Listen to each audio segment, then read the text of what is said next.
Okay.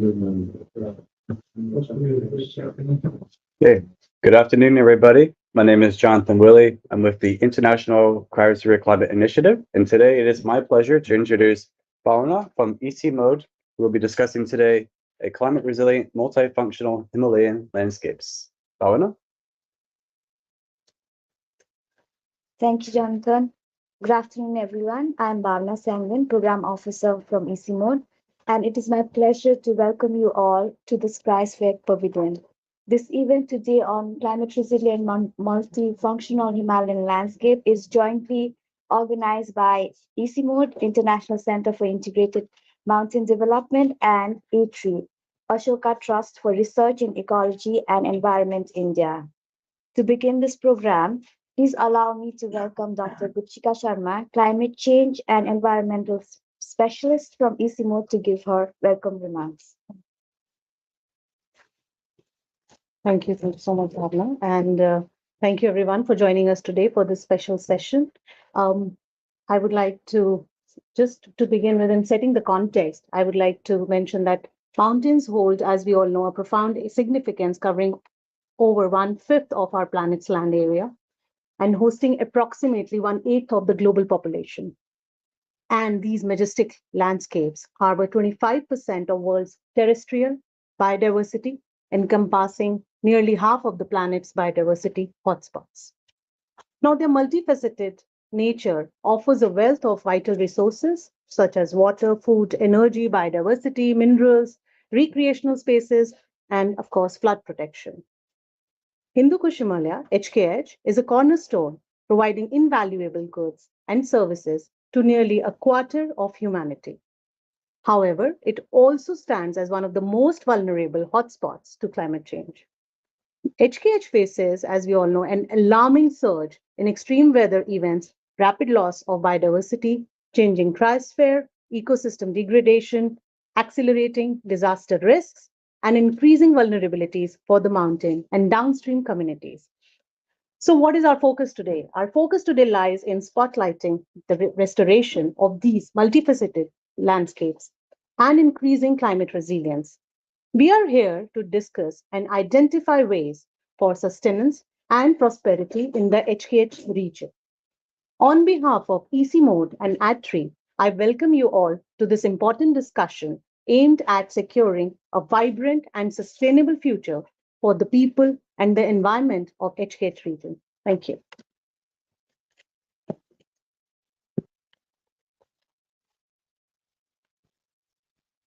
Thank you, Dipshika, for your welcome remark and setting up the context for this program. Moving on to the program, I would like to welcome Dr. Arun Bhakta Shrestha, Senior Climate Change Specialist from EC Mode, for his presentation.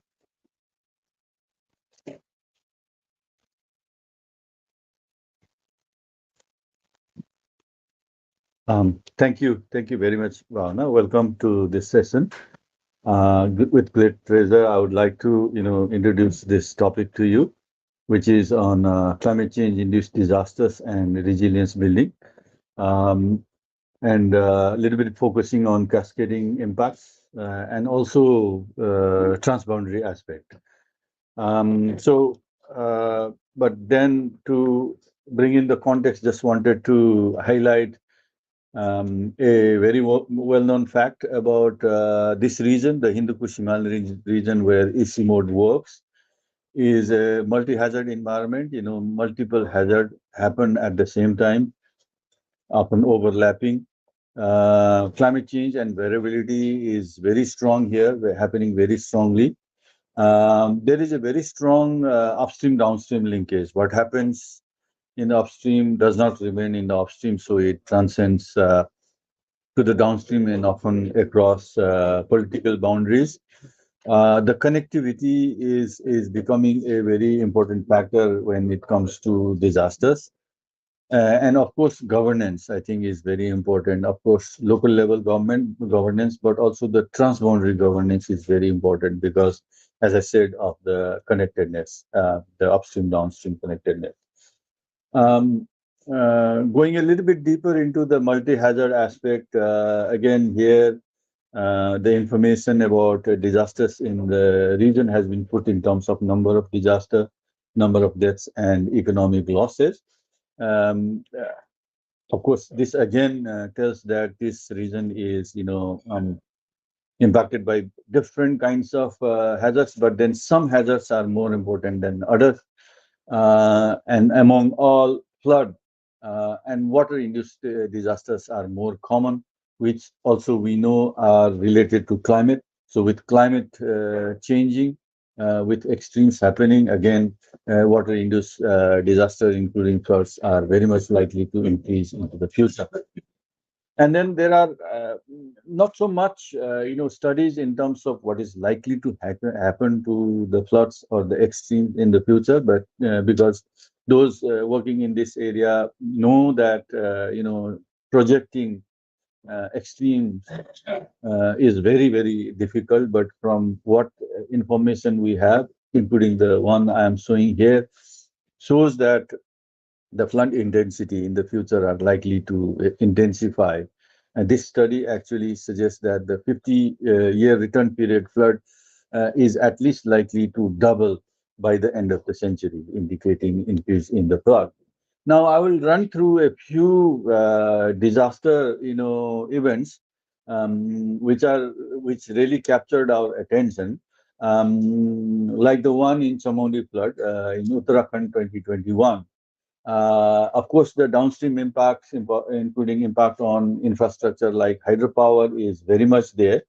But in looking at the cause, what we now know is that it is probably because of a massive, mass near to what is shown here as Ronti Peak there, around 700 by 500, mass collapsed, dropped around a kilometer.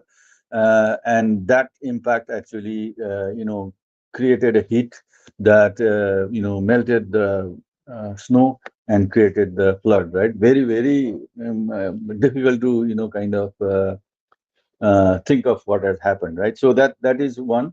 Uh, but then going back with time, Seti flood, 2012, that's in Nepal, central Nepal, around Annapurna area. Similar cause, that peak, which is zoomed in here, called Annapurna 5, also had a massive rock collapse. Yeah, and for many months and years, we actually did not know what actually brought the flood. But now, after the Chamoli flood, we think that again similar phenomena happened. The mass impact on, frozen ground and snow probably melted it and created the flood, right? So that's that. Very recently, there was another flood in Melamchi area, which is a classic example of cascading, disaster, where extreme rainfall, extreme for that terrain, which is above 4,000 meter, which is glacial environment, happened, which created a lot of runoff. A small lake, which was not dangerous lake, glacial lake, was flushed out. So the added, contribution from the lake actually went down with debris, with water, and created various cascading impacts like erosion, landslide, damming, and then subsequent, breaking of that landslide dam and deposition in the downstream, which actually washed out, a very popular, I would say, water supply project called Melamchi project, which has been under construction for many, many years, just was about to be commissioned, but then this flood event washed out the intake. Uh, Now, moving into this and talking about transboundary Gulf event, this happened in 2016 in a transboundary basin between China and Nepal. Now, that lake that you see is not the cause of the flood. The cause of the flood is actually that small dot B, which is tiny, tiny, tiny compared to that Seren Machu, which actually flooded out in 1981. Very small compared to any other big lakes we have in Bhutan or in Nepal or in Sikkim. But if you look at the impact, it is really, really devastating. This is an hydropower before the flood, and this is the situation after the flood again. And this is a transboundary flood. And then when it happened, the downstream part in Nepal, nobody actually knew that it was happening. So they were caught by surprise. Fortunately, people did not die, but on infrastructure, there was a major impact. Now, this is a different story. Very similar situation in the eastern part of Nepal called Tamakoshi River Basin, where a largest to date hydropower was just being commissioned, investment totally by internal funds from Nepal. But then there was a similar event. But then in this case, there was a very informal, yet there was some transfer of information to the authorities in Nepal. So they could actually take precautions, shut down the gates and all that kind of thing, right? It was not a formal early warning system, but even that informal communication actually helped to warn people to keep the infrastructure in safety so no major damage happened. I would like to request you to give attention to that factor. Now, here I go back in history and talk about two events. The Igong landslide dam outburst flood, which originated in Tibet. Igong is a tributary of Brahmaputra, and a landslide dam actually created a big, impoundment, which subsequently flushed out, and that created huge damage, including life, death in Arunachal Pradesh in India. Again, in this case, no information. Nobody knew. China was fully prepared. Nobody died. But India, no preparation, no information. A lot of people died. Similar thing happened in 2004. But then in this case, the information was shared. Again, so no people died in case of Parichu 2004. No people died. Of course, infrastructural damage you cannot avoid. So from the Tamakoshi case, and this case, shows that even some level of information sharing is useful, right? Now I come to another example, 2014, massive landslide in Nepal, right? Causing, block lake and all that kind of thing. But what I wanted to highlight is when we went to, Bihar state in India, what we learned was that because of this landslide, there was a big, hue and cry in Bihar. And there was a big rumor that this is going to burst out, and that would bring a 10-meter wave of flood in Bihar area, right? So now, those who are used to this kind of phenomena can easily tell that in a mountain impoundment like this cannot bring a 10-meter flood wave in plain so much far away. But still, there was rumor. But then, because they had connection with Kathmandu and other area, they called and kind of found out that this is not realistic. This is just rumor. And actually, there was, the authority was already starting, moving people out of the floodplain, the riparian area. So that also tells, having no information can be really damaging, right? Which creates lot of misconnection. So what I wanted to highlight is that having early warning systems are very important, right? Within a country, but also transboundary. But in case we cannot have formal mechanism, even informal mechanism can be very helpful. Like this one, the community-based early warning system, which we have piloted, put up in the southern part of Nepal, as well as in India. It's a very simple mechanism. And here, mostly the communication is based on people-to-people connections, right? So because there are a lot of connections between communities in Nepal and India in that area, this happens. So even a very simple early warning system can be very helpful, and we have a lot of examples of this simple system actually saving lives during disaster situation. But then, for larger scale floods, I think we need to think of a little bit more technology-driven solutions. For example, Ishimod is, working on systems like high impact weather analysis tool, which actually can, model the flood situation based on weather forecasting, which can be helpful at national as well as slightly bigger regional scale. And then we also worked in the past on a project called hydrological cycle observation system, Bhutan was also part of that, which actually promoted sharing of flood information outside the country to. So that is a little bit at a different level. But then what I wanted to share here is, um, breaking the vicious circle of mistrust is very important. And we are living in South Asia, and a region where mistrust is very, very strong.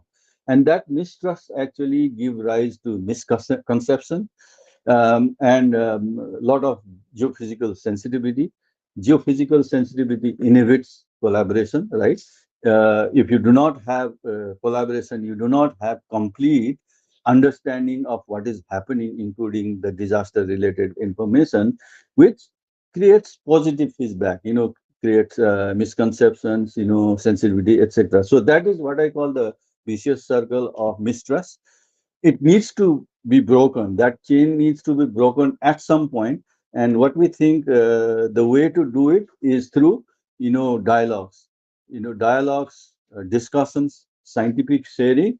And that's another thing I would like to say is there are a few platforms we are supporting, like Upper Indus Basin Network, which is a platform of 4 countries sharing the Upper Indus Basin: Afghanistan, China, India, and Pakistan, which is functioning very well. And in other areas like Koshi, also we are supporting Koshi DRR Knowledge Hub between China, Nepal, and India. So this is pretty much what I wanted to say. Thank you very much. Basically, what I would say is that due to climate change and others, the cascading and complex, combined kind of disasters, multiple disasters are happening more frequently. Often these are transcending the boundaries. So we need to look at solutions. I think these are some of the solutions which are available, which have been proven. But as I usually say, they need to be scaled. They really need to be massively scaled. And for that, we really need, investment. And of course, the other scale is at national to regional, as well as having those platforms. Thank you very much.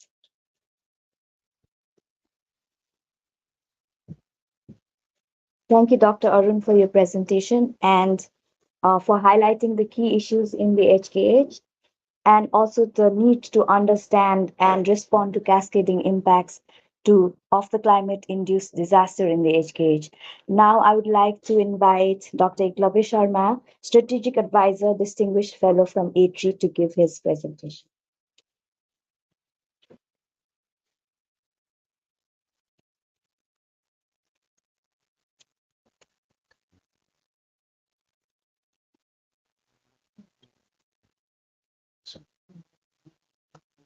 Thank you, Bhavna. A very good afternoon to all of you. We have just heard from Dr. Arun Bhakta Shrestha what happens in high mountain areas because of climate change and its impact is having a cascading impact downstreams. And when we say cascading, it is not just the rivers, but we have landscapes.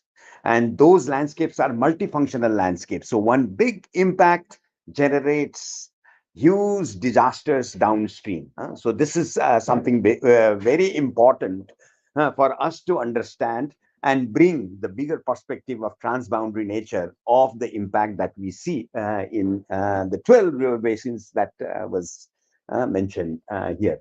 Now, what I'm going to do is talk about the climate change resilience building, but looking more into the restoration of multifunctional landscape. And this is the context of work that is being done by Ashoka Trust for Research in Ecology and the Environment. We are also partnering with Bhutan and other member countries to work on restoration. So let me. Okay, it's going. It's going. So let me bring the context of India a little bit when we talk about the Hindu Kush Himalayan region. And if you look at this, the upper slide shows the Hindu Kush Himalayan region, and then we have the Indian Himalayan region. In between, you see Bhutan and Nepal, which are in white color. So we have from east to west And definitely one very important thing is that if we look India, then Indian Himalayan region is 16%. So this is important. Two of the global biodiversity are here out of four, which the Hindu Kush Himalayan region.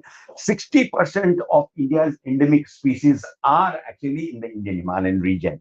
And very importantly, the people who live in the mountains is 86 million in the Indian Himalayan region and 1.2 billion people in the downstream, which means also people in the Pakistan, in Bangladesh, they are also part of the downstream when we talk about the Indian Himalayan region. So that is a huge population. And we also see that India's 36% of the forest is in the Indian Himalayan region. So it's a huge contribution. Area wise, only 16%, but you see how much of biodiversity and resources are there. And so the Indian Himalayan landscapes are very, very important for downstream. So that is what we want to show. So we have IGF from Pakistan here, about 29 million hectare of forest actually with 1,783 million tons of biomass we see in the Indian Himalayan region, and that sequester 856 million tons of carbon in the forest. So that's a huge actually impact what we see. One thing from our side, very clearly, out of the four, three of the biodiversity hotspots are meeting in the Eastern Himalayan region. So my Asoka Trust has, our ATRI has been working in the Eastern Himalayan pass. So we'd like to focus more here to show how the multifunctional landscapes are important and how we need to go forward. And here is the hotspots of biodiversity. That means there are many endemic species here, and if they are lost from here, they are gone. Very much. And as per the Hindu Kush Himalaya assessment of 2019, we are seeing that if the current level of biodiversity loss is taking place, 25% of the current endemic species are going to be vanished by 2100. That's a huge alarming figure for all of us. Now, when we look at the Indian Himalayan region, we have certain environmental and social challenges and institutional challenges. I think this is also common to the Hindu Kush Himalayan region. But very importantly, I would like to mention about the last point on the environmental and social challenge is it's changing very fast, and there are multi-dimensional changes. It's not just climate change, but population change, migrations are happening, land use cover change. So all these are happening very fast, and they are impacting water resources, which was mentioned, and disasters very much. So where one that is happening, then definitely other components of ecosystems are impacted, the landscapes are impacted. Use the human part, the institutional part, if we see, still we have limited capacities in the mountains as compared to institutions are elsewhere, but the mountains are limiting. This is still a data deficit region. We have seen that still new species are discovered, so many every year from the Eastern Himalayan region, but see, mountain specific policies are lacking, and then investment in the Indian Himalayan region is very, very limited. See, very much, we are only 86 million people out of 1.4 billion. Voice of the mountain people is somehow very small. So we are not able to make, we need to really make a big difference. So when we look at the Eastern Himalayan region, then suddenly I think when we look at the multifunctional landscape, ecoregions are very important. And if you look at the ecoregions, very interesting, because of the elevational rise and change, we can see huge richness, but these ecosystems are already in a very difficult situation because the impacts are very high. So I will try to show in another slide how climate change impact is really creating problems in the Eastern Himalayan region. This is an assessment, if you look at, and the vulnerability index in terms of biodiversity, water, ecosystem, and human well-being, then you can really see the red part very much on biodiversity. See, it is the Brahmaputra basin and the lower hills and the Tarai region, and you can see even in Nepal side, it's really impacted. And then if you look at the Bhutan and Arunachal Pradesh, is still very much well intact in terms of biodiversity. In this assessment, it is coming very clearly. And Nepal is also in Middle Hills. The situation in terms of biodiversity because of community forestry increase. But when we look at the water, so being the Eastern Himalayan region, more rainfall, still the situation is not that difficult. But Bhutan is already facing some water problem. It's having a very good biodiversity, but in terms of water, I think there is a scarcity sometimes. So you can see the yellow part, which is a moderate situation. But in case of Nepal, water in Tarai is really a huge problem that has as a in terms of vulnerability index. Ecosystems, if you see, is also very interestingly in the Brahmaputra Valley, and then of course in the Tarai region, we see is a huge vulnerability for ecosystems. A lot of people they are depending on the natural resources, so there is a huge impact. But when we look into the human well-being part, overall, we also see it's the lower elevation people where there is a maximum number of population are actually impacted. So we need to do good. We need to have good multifunctional landscapes in the mountains to have better ecological or human well-being in the downstreams. So now, very much in terms of ATRI's work, we are focusing our work in Sikkim and Darjeeling areas. And you can see this is the Kanchenjunga landscape shared by three countries, Bhutan, India, and Nepal. There are regional cooperation also, very much looking into the multifunctional landscape. The importance, there are protected areas. The corridors have to be protected. And then, see, normally in the forest area, protected area, you are not allowed to work by the forest department very much, or no one is allowed to work. But there are some changes which is happening, which I would like to say. In order to have a really good multifunctional landscape, you need to also work in protected areas. Why? Because some of the species which are native have become invasive because of climate change, and the other good species are being disappeared. So in that context, we need to have a work inside the protected areas also. So this is something, and you can see that down there is a purple circle which we are showing. So if you want to have the good multifunctional landscape, the fauna is equally important. And this elephant corridor, which is coming from northeast India to lower part of Bhutan and coming to India and going to Nepal. So these elephants are moving here. Actually, we are working on with ECMOD, of course, in this human-wildlife interaction and conflict, and how their habitat has to be integrated in overall land use planning, so that the functions of elephant and elephant-related species keeps on moving. So this is something which we are doing. Now, when we talk about multifunctional landscape and to restore, I think there are four important values which needs to be kept in mind. So the biological part, actually is very strong in biological part, and we have a very much focus on biological. So biological integrity is very important in multifunctional landscape, and ecological part also. So when we say ecological, it is soil protection, it is water cycling, it is related to species relation. All these are coming here very much, and also relation of nature and people together comes in ecology. So this is important. But people are also very important component of multifunctional landscape. So aesthetic values. People go for tourism. There are lots of people that we have our sacred groves. So aesthetic is very important, and cultural and socio-cultural aspects. So these four values, if they are taken care in a given landscape in terms of our work, then that will certainly help to restore the multifunctional landscape. From our point of view, and what we are doing in ATRI's work is three major components in terms of building resilience, because the topic is also on resilience for multifunctional landscape. One is climate risk. So we are working on mitigation, especially looking into how we can really have carbon sequestration. So best land use, best systems, so that the carbon stock and then carbon finance is another area which we are looking.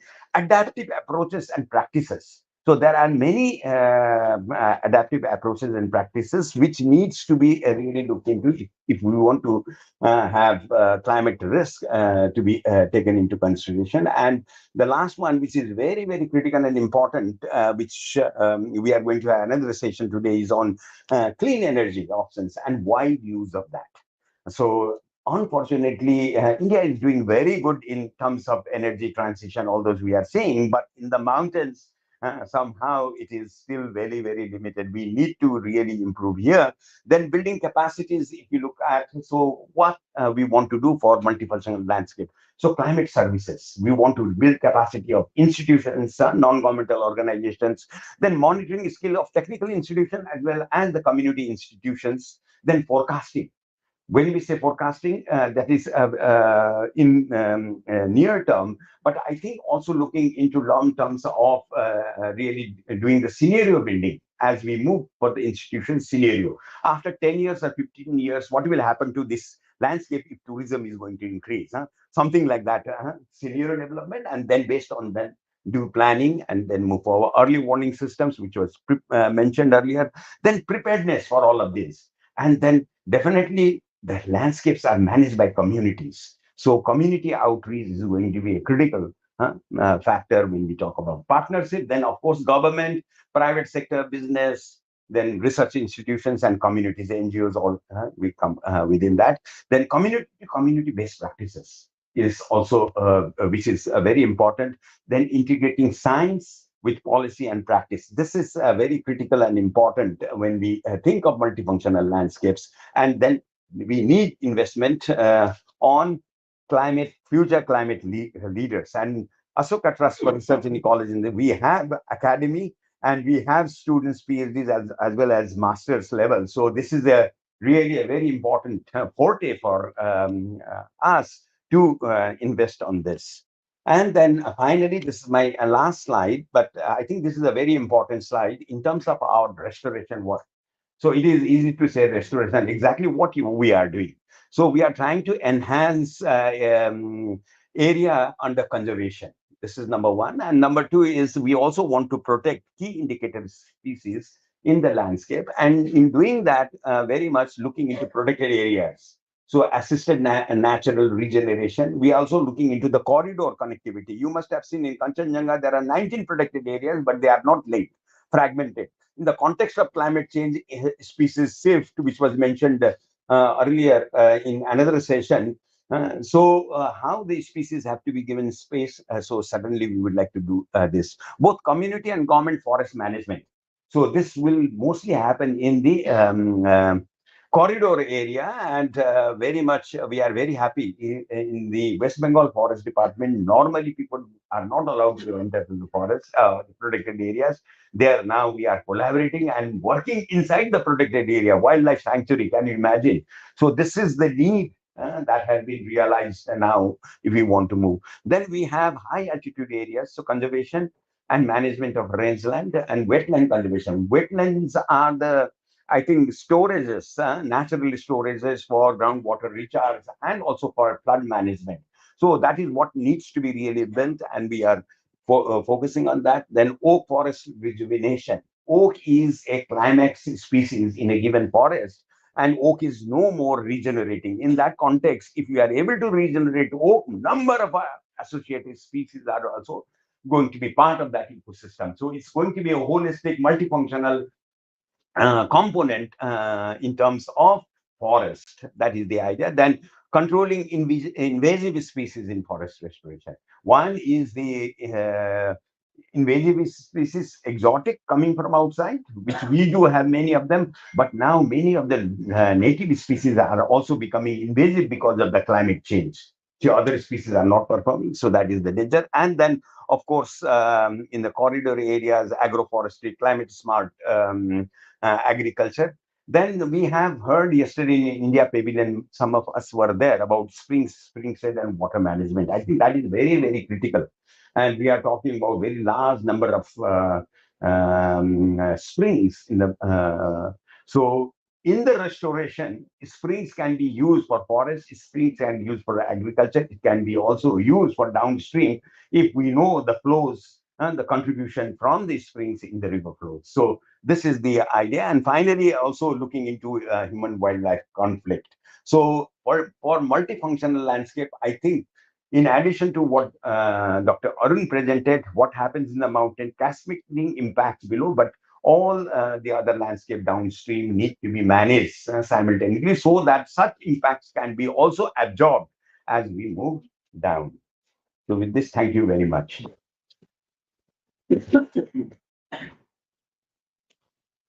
Thank you, Dr. Sharma, for your presentation and also highlighting how multidimensional changes have impacts on ecosystem, on water resources, and how disasters are frequently increased because of this, and also stressing the importance of having multifunctional landscape. I will now pass on the floor to Ms. Anuja Malhotra, Policy Manager from A3, to moderate the panel discussion on restoring multifunctional landscape and developing climate resilience. Over to you, Anuja. Thank you, Bhavna. Um, it is my pleasure to be moderating this panel today, this afternoon, where we have a very esteemed and distinguished set of panelists from the various countries in the region. Thank you to Doctors Arun and Eklavya for these insightful and passionate presentations, highlighting the nature of the problem, what we need to do forward, and how Himalayas are so important for conservation and the climate change space in the world. Um, I'll first invite Mr. Ghulam Qadir Shah, who is the Inspector General Forest at the Ministry of Climate Change in Islamabad, Pakistan. He holds a master's degree in forestry from the Pakistan Forest Institute in Peshawar and a master's in environmental management from the Australian National University in Canberra. He possesses over 30 years of experience working on various aspects of forestry, biodiversity conservation, and so on. He has experience of managing various forestry and biodiversity conservation projects related to participatory conservation, management of mangroves, riverine ecosystems, and conservation of endangered species and REDD Plus projects. Currently, he is serving as the Inspector General of Forest and is looking after the matters for national coordination in forestry and biodiversity policy planning. He is the designated focal point of several multilateral conventions pertaining to forestry, wildlife, and biodiversity globally. This includes the UNCCD, the CITES, Middle Eastern Green Initiative, and the National Vulture Recovery Committee. He's also the ex-officio member of the WWF Board of Directors. Sir, it's a pleasure to have you here with us today. Before I ask you to take your seat, may I request you to give us some opening remarks? You've heard the two presentations before, which have highlighted a ton of challenges that are there in the region. And we'd like to hear from you, from your rich experience. What can we do going forward? What's the context of the challenge in Pakistan? What are some of the initiatives that the government is taking? And what can we learn from that? Over to you, sir. Thanks.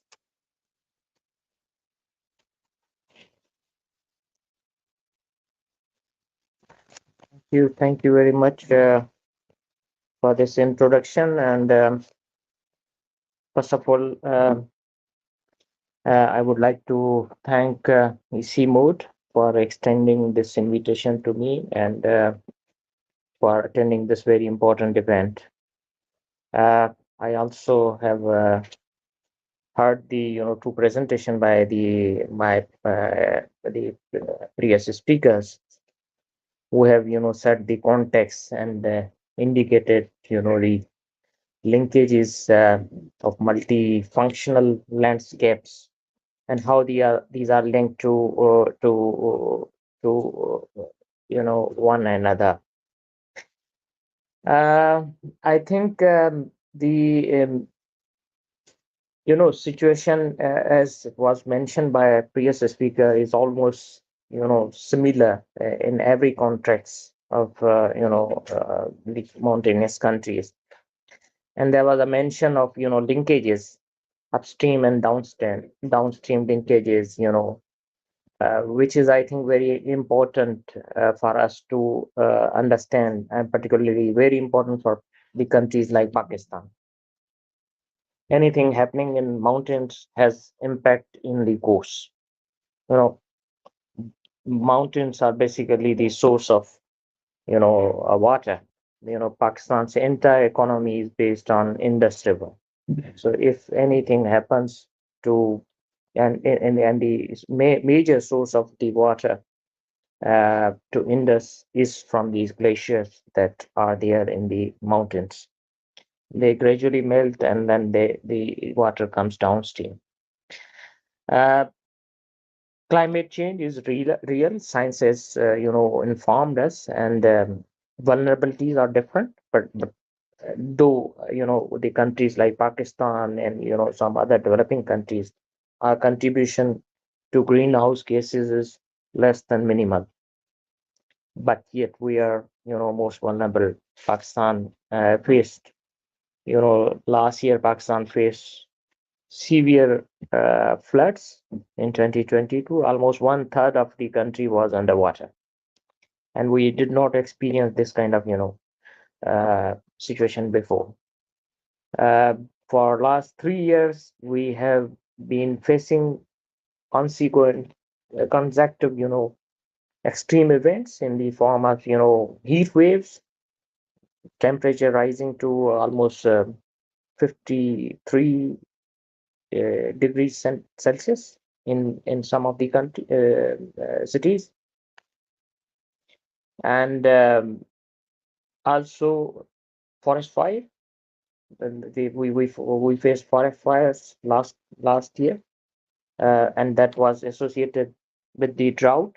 So we faced heat wave, then followed by forest fire, and then massive floods.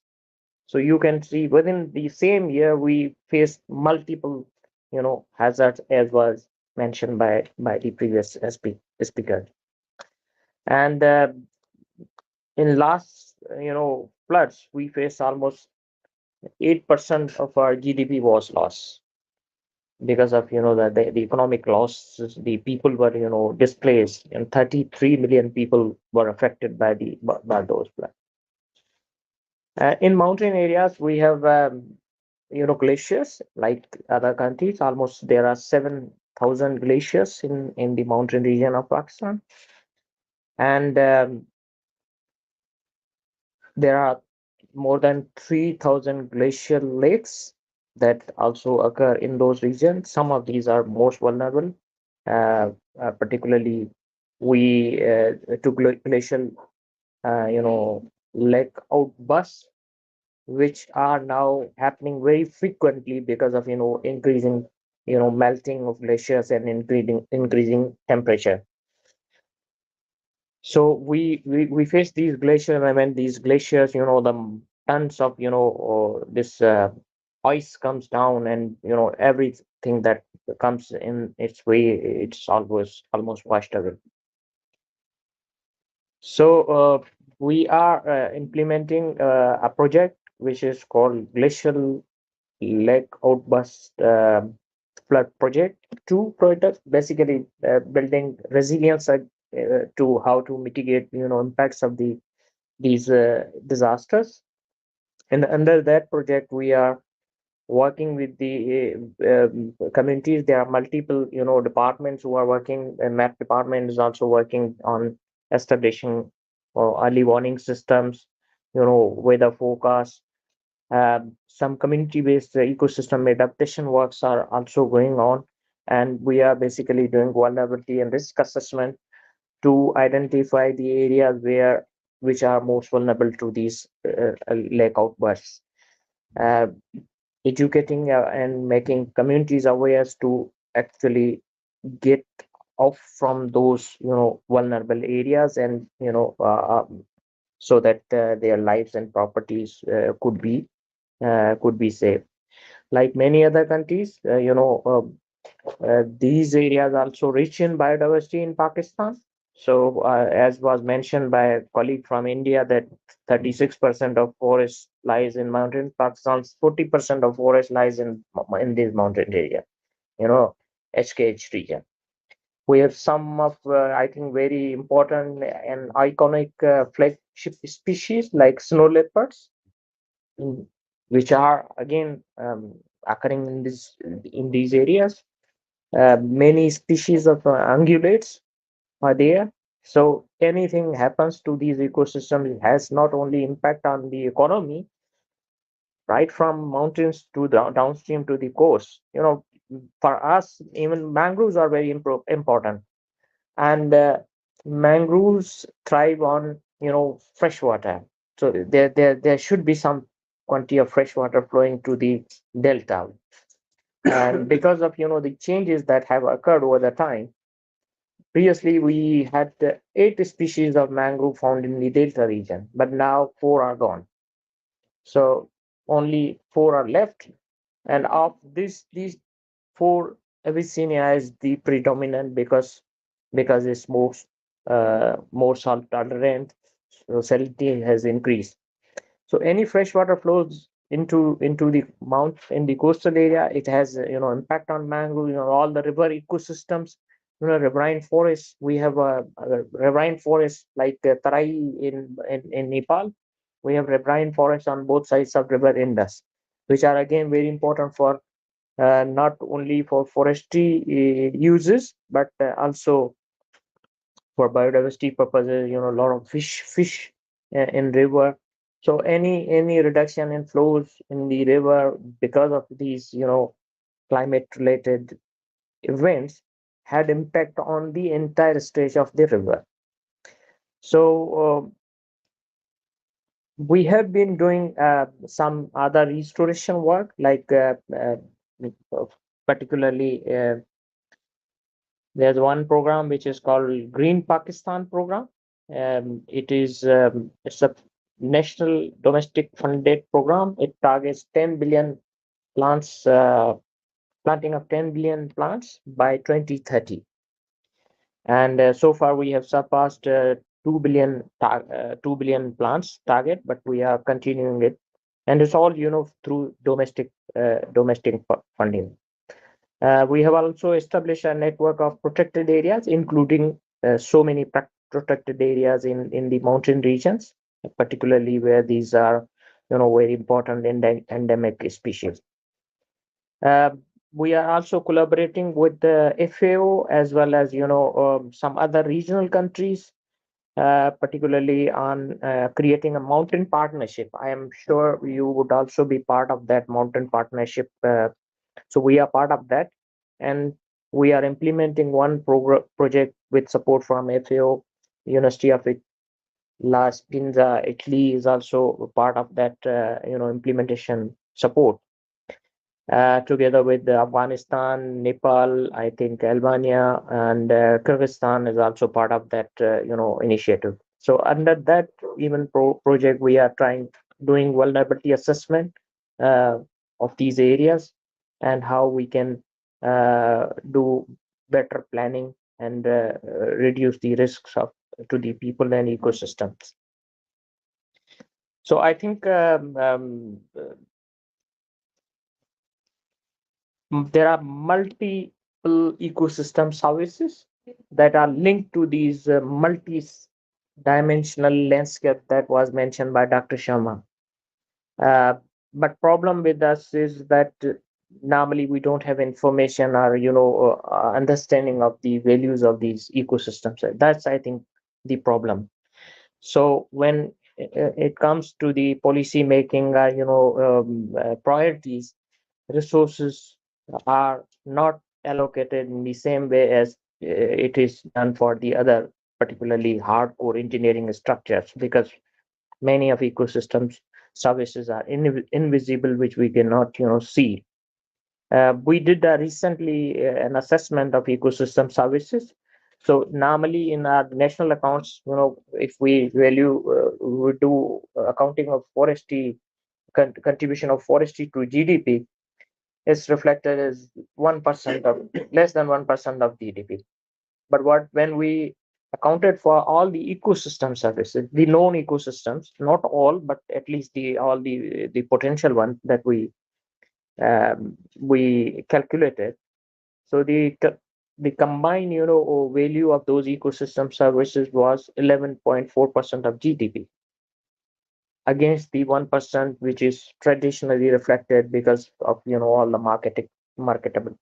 So I think there's need for this kind of political awareness to be created among the decision makers, so there's more attention towards these ecosystems, and including partnership building, as was mentioned, with the regional level, regional partnership, local partnership.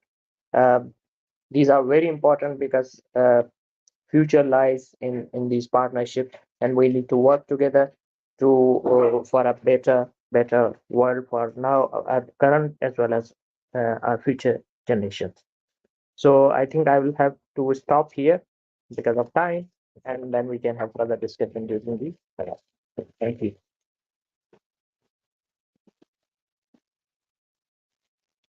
Thank you so much, sir. And especially to end on that positive note of partnering, collaborating, and working together towards our common goals in South Asia.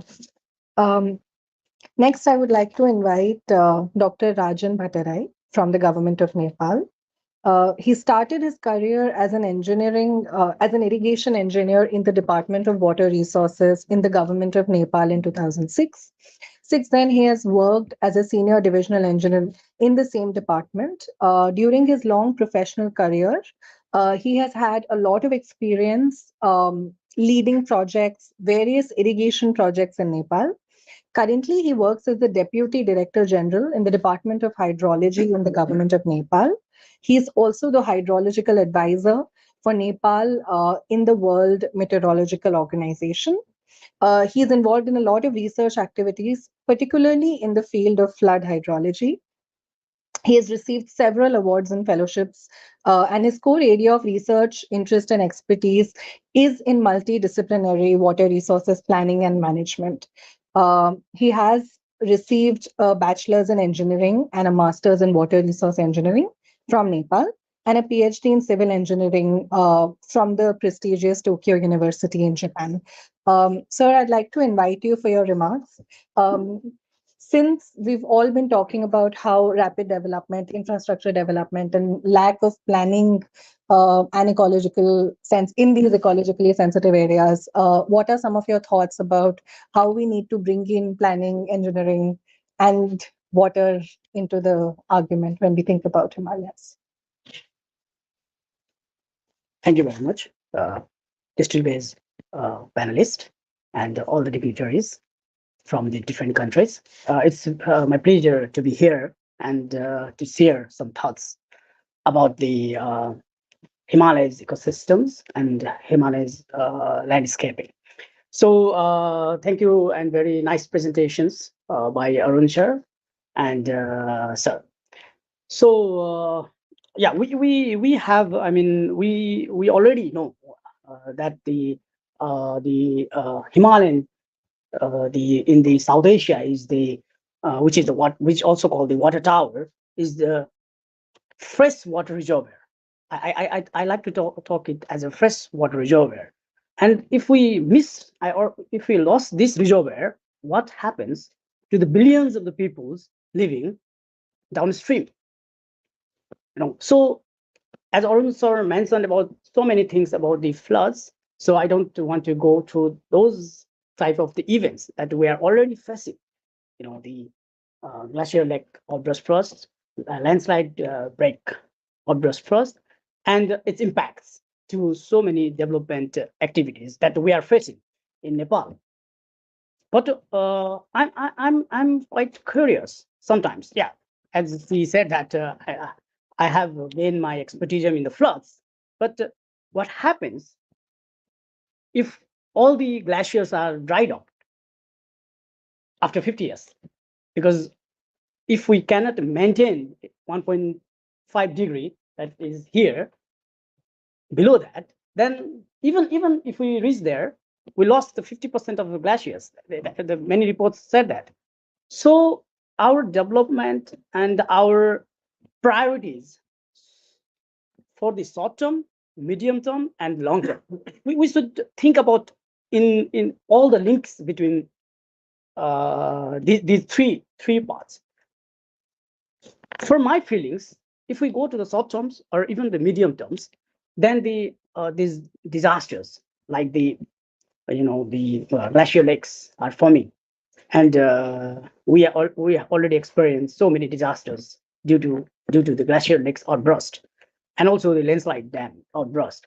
So the government is prioritizing to save the glacier lakes and to protect the downstream peoples.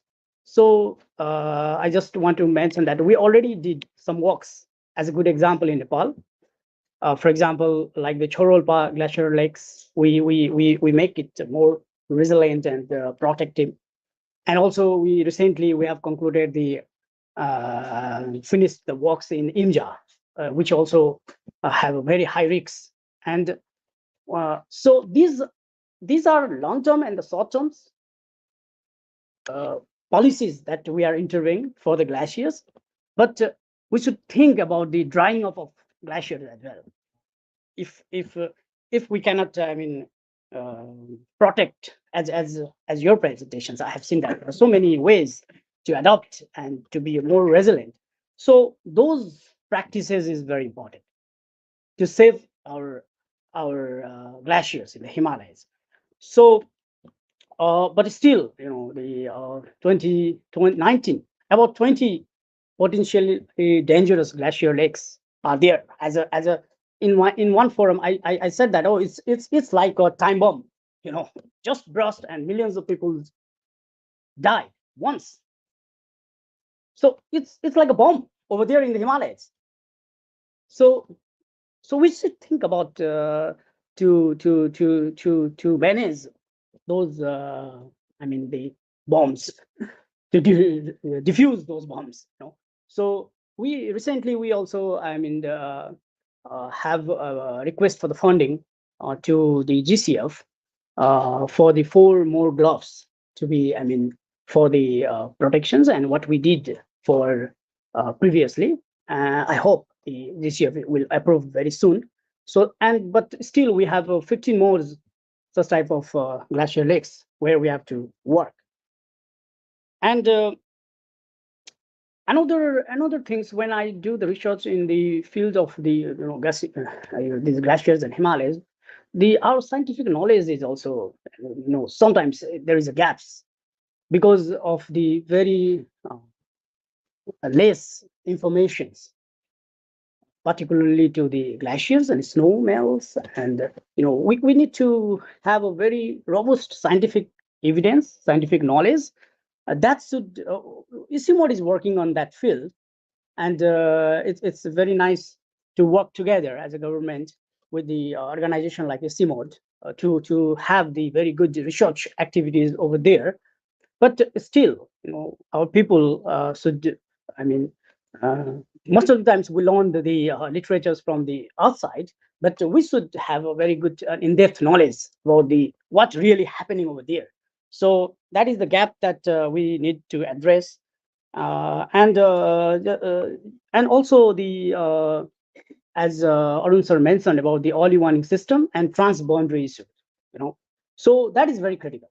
As recently, we made a memorandum of understanding with Bangladesh to sharing of the hydromet, real-time hydromet informations and data to Bangladesh. And also from Bangladesh, we want to have the real-time, the typhoonic activities and monsoons. So there is an exchange of the data, but still we are working on how to have this exchange. Practically the exchange is happening. Currently, our policies from government is to share the data as much as possible for all the downstream countries like India and Bangladesh, especially to India and Bangladesh. And our web is free, and we have some real-time stations, around 400, and those are freely available in the web. So you can monitor our hydrological and meteorological activities very, continuously. But there is some barrier from our upstream neighbors, because of the language, because of the political or the social differences. As Arun sir mentioned in the presentation, that we got some information in the local level, from the local authorities to local authorities, somewhat like informal ways, but that is not enough. So we try to communicate with our upstream neighbors to how to communicate and how to share the timely data, because that is very important. Not only, I mean, we should go beyond the Himalayas also to sharing the data. And that is a very important part, because the cascading is not only for the small reach like Melamchi, but the cascading is beyond the Himalayas to Bay of Bengal. There is a very, I mean, the continuous impacts that we already see. So I don't want to elaborate how it's happening. So that is the key for the future resilient, to prepare the resilient system.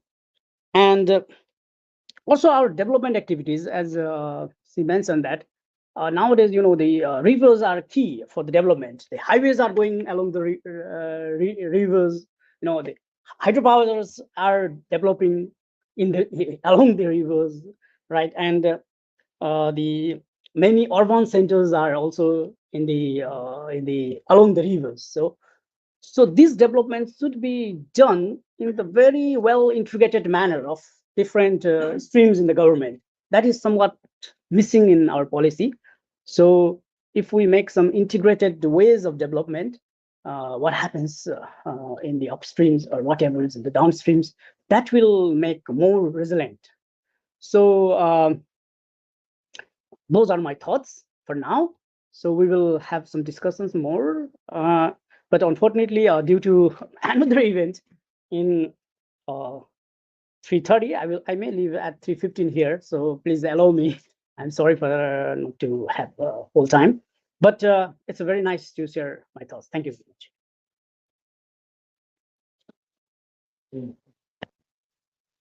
Thank you, Dr. Rajan. And we understand it will take 15 minutes to reach any other venue. Yes. Next, I would like to invite Mr. Rinshin Pendra from the government of Bhutan. He works at the Department of Environment and Climate Change at the Ministry of Energy and Natural Resources. He holds a Master's of Science in Natural Resource Management and has over 13 years of experience in environmental assessment and monitoring, waste management, and climate change.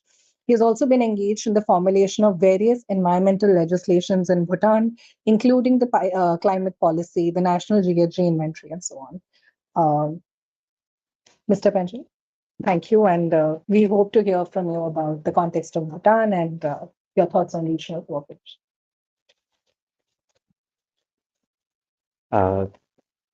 Thank you so much for having us here to tell the story from a tiny country, Bhutan, a mountainous country. The total area of our country is covered by mountains. Almost 98% of the total area is under mountains, and at least 69.71% of our country is under forest cover, and 51% of our country's forest is protected for all times. Before I actually begin with the storytelling, let me take this platform to thank ICIMOD for providing us the continuous and very thoughtful and everlasting kind of support that being provided to Bhutan in terms of especially for air quality monitoring, capacity development, and more importantly for making some of our colleagues here to COP28. So you must have heard a lot about the mountains of Bhutan.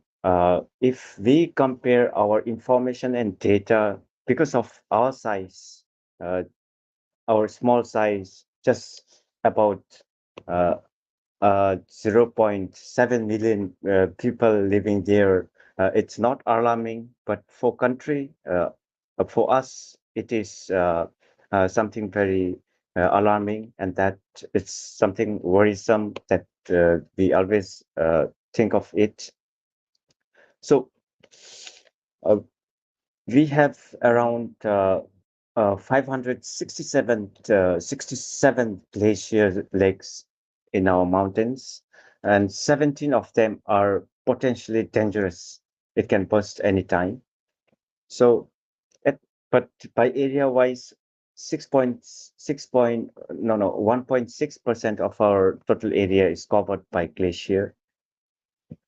And year by year, these glaciers are retreating even at the rate of 30 to 35%. And then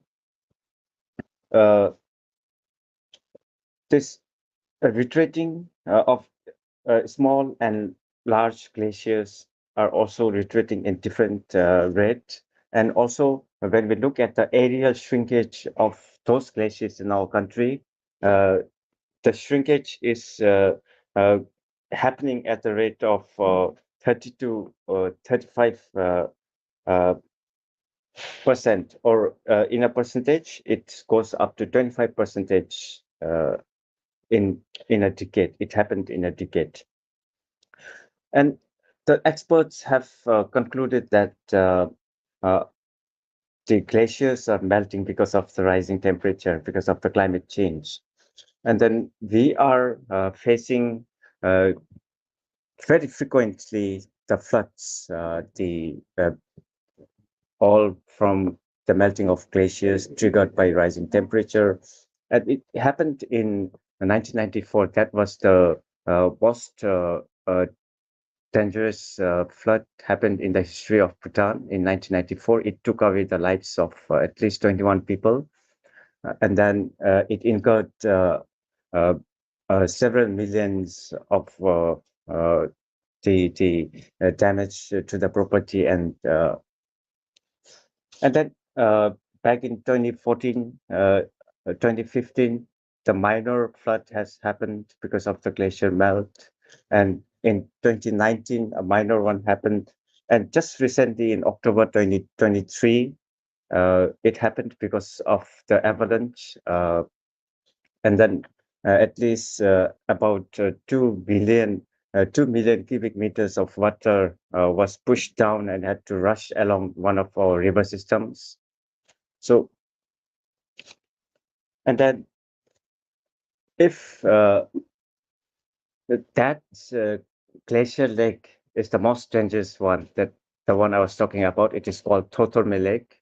So if that bursts and cause a glow, the downstream damage is beyond Bhutan, of course. And it is going to be something that we cannot imagine in our own country, because our economy, the Bhutan's economy, is purely dependent on water, the glacial fed water. We have 2 mega hydropower projects downstream of those lakes. We have around 16,000 people living in there. At least 70% of our country's population is residing along the valleys of those rivers.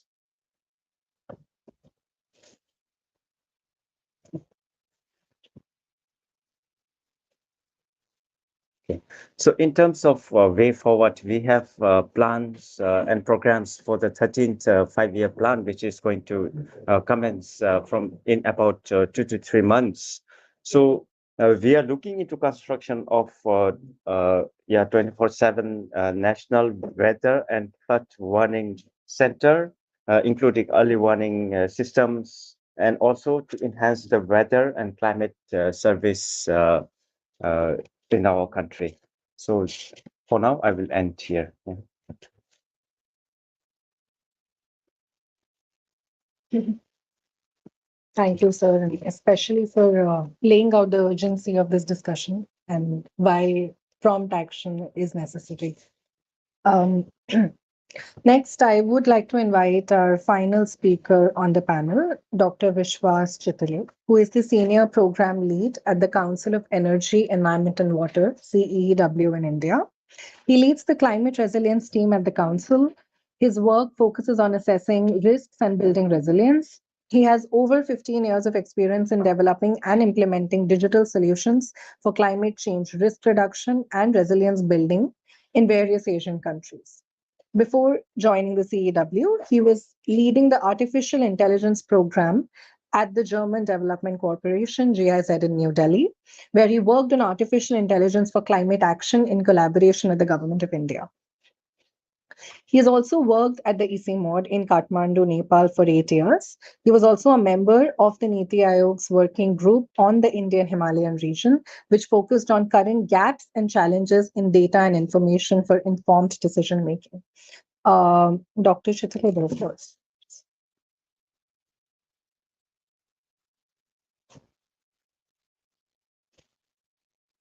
Good afternoon, everyone. I am Vishwas, and thank you to ICIMOD and ATRI for giving me this opportunity to talk about, how this multifunctional landscape in the Indian Himalayan region are evolving. And just to take it from earlier speakers, uh, being a ex-ICIMOD, of course, we think about the region. We just don't think about our own countries. And I think I also like that we are talking about multifunctional landscapes across different countries in the region now. Because see, in general, Hindu Kush Himalaya faces severe climatic risks that maybe no other region in the world faces. Also, at the same time, the complexity of upstream and downstream linkages between what happens upstream has a huge magnifying impact on the downstream population is something that makes all of us to think about the region as a whole. Just some things from Indian landscape. Of course, you might have seen the news in July, August, and September about Himachal Pradesh getting flooded, huge impact on the infrastructure, on people, on their ecosystems and livelihoods also. Things were just trying to get back to normal, and then again in the third week of July, again another flooding event happened. So now what is happening is, it's not only about once a year event. It's preparing for preparedness or building the resilience for a round the year preparedness. We might have flooding for a month of July. Then by August or September, people are starting to talk about drought situation.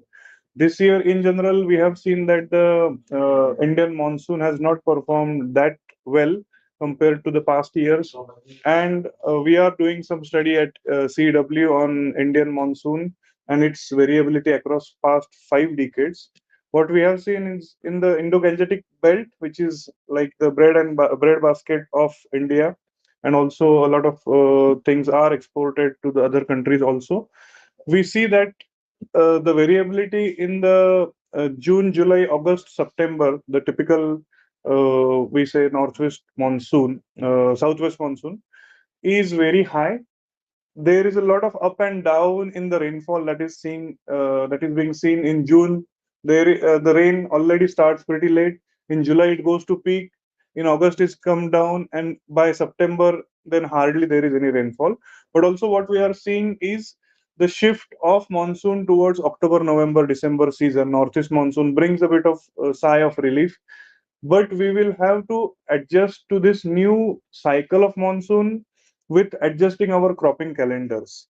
Whatever people are doing as an implementation on the ground level has to be adjusted according to this overall climatic context. And this is something where a scientific organization plays an important role in communicating this with the decision makers, stakeholders at the local level, communicating this directly to the communities who are facing these challenges and finding out the new solutions. So, at CW, we talk a lot about this, that if you have not faced these problems in the past, you might not know about the solutions that exist. You might have to come up with new solutions to address these new problems. And that's where CW is also playing a lot of role within the Indian landscape. We would be happy to jointly, work towards addressing these risks in the Hindu Kush Himalayan region. Also, I was just following the global goal on adaptation. The recent text has come out today in the morning, which is really heartening to see that it talks about mountains. I think Nepal and Bhutan has done a great job there, getting mountains included in the global goal on adaptation. And it will be great if that text gets accepted, because mountains need specific attention. This is not just like any other ecosystem in the world, but there is a huge dependency of people on these landscapes. A lot of things are at stake, and this definitely calls for a specific attention. So global goal on adaptation gives all the Hindu Kush Himalayan countries an opportunity to make specific plans on locally led adaptation to address these challenges across different sectors like agriculture, food security, water security, also climate resilient infrastructure, habitat, and it also talks about cultural heritage. So there is a wide variety of things being covered in the adaptation sector. Also, unfortunately, so far everyone is so much focused on mitigation that adaptation, as in the earlier panel we heard, that is really being was so far sidelined. So global goal on adaptation also gives us an opportunity to bring it to the mainstream, get more and more funding in the adaptation projects, which is what I think multifunctional landscapes provide us an opportunity for holistically addressing these challenges as a whole in certain localities. So locally led adaptation is the key there. And then, of course, as we heard also from GCF and earlier panel, that they are looking for these kind of small local level projects, which will give an opportunity for them to fund at local scale. So national, subnational, of course, it is important to achieve the national and global targets, but something that really is needed in the region is action on the local level. And I think we all have a role to play there in order to develop these kind of projects that have implementation angle at the local scale, and that will really help us build the resilience of the whole region. So I will stop here. Thank you. Thank you for those remarks. Since we need to wrap up soon, we don't have time for questions, but I will attempt at summarizing the remarks that the panelists made quickly, and then we all can connect offline and learn more from each other. The panelists spoke about the need for having sustainable multifunctional landscapes. How do we think about empowering local communities through data and knowledge? We also heard about various initiatives that the governments and organizations are doing for such data sharing and generation of knowledge. We heard about building resilient institutions and human resources that are capable of meeting these challenges that were outlined in the thematic presentations before. We need to work towards building a critical body of knowledge. We need to engage with the society for effective conservation and, of course, for just and sustainable development. We also heard about breaking down our goals and targets into shorter term, medium term, and longer term goals so that we are able to plan for it better and see outcomes that are more measurable and tangible. And finally, our panelists spoke about the need to share data using science for policy and practice, and most importantly, information sharing in the region, at the heart of which lies partnerships, collaboration, and cooperation among these entities. So on that note, I'm going to ask Bhavna to take it from here, and thank you so much for such an engaging discussion.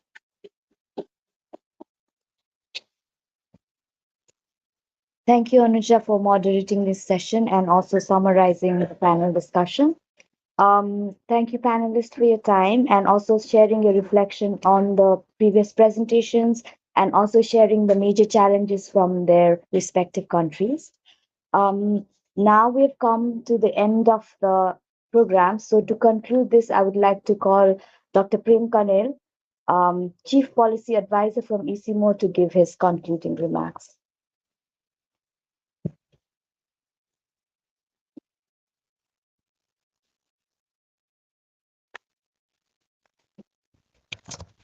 Thank you, Bhavana. Distinguished delegates, I'm delighted to be here with you in this important session. In fact, I listen actually in easy mode, but I know what is this about. So I understand how it is working to restore the Himalayan landscape of India. It is really doing very good job. I congratulate to the team that for your initiation, because this initiation is very much aligned with the ECMOD vision and mission.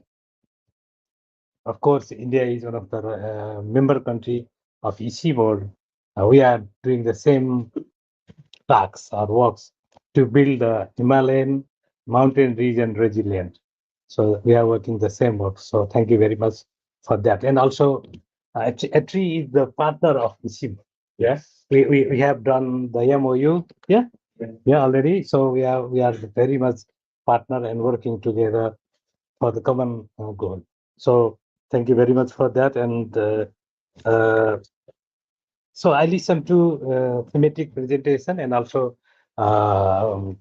many remarks from the dignitaries coming from Pakistan, Nepal from Bhutan, and also India, and also from other people. So it shows that issues are in the upstream.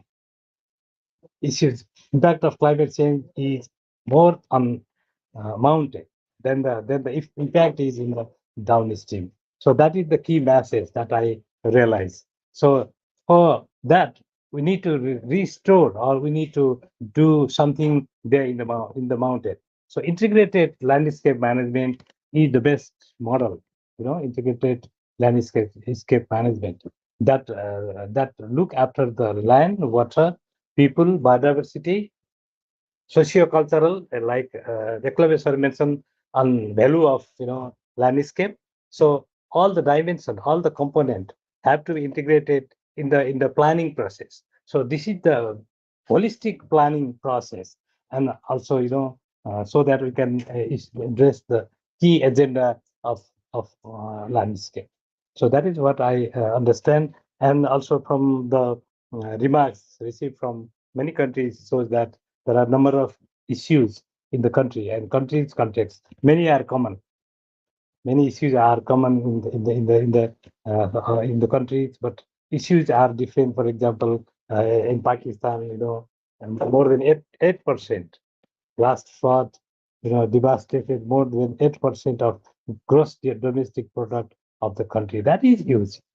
That is big, so that is the biggest. Likewise, in other countries also there are other issues. So I don't like to repeat the same. So I think we understand the issue and opportunity. Also, we also realize the way forward. So in the part of way forward, we have to work together. Partnership is very much important because transboundary, implication. Because Arunji rightly mentioned that the cascading impact of climate change is very much transboundary implication, transboundary impact. Therefore, we countries work together. Therefore, Hindu Kush Himalayan region is very much important to work together, and ICMOD is there.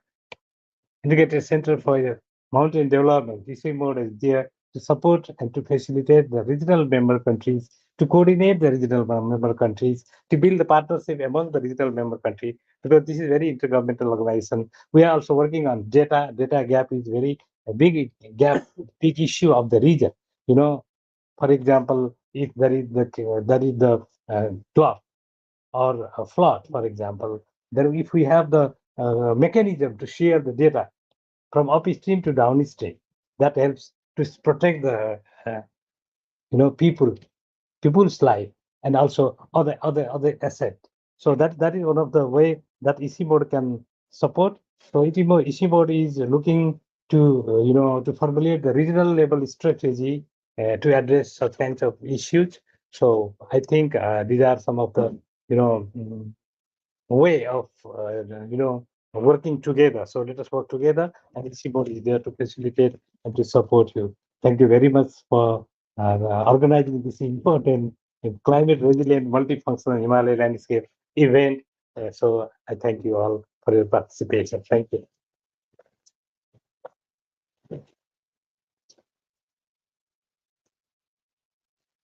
Thank you, Dr. Ping, for your concluding remarks.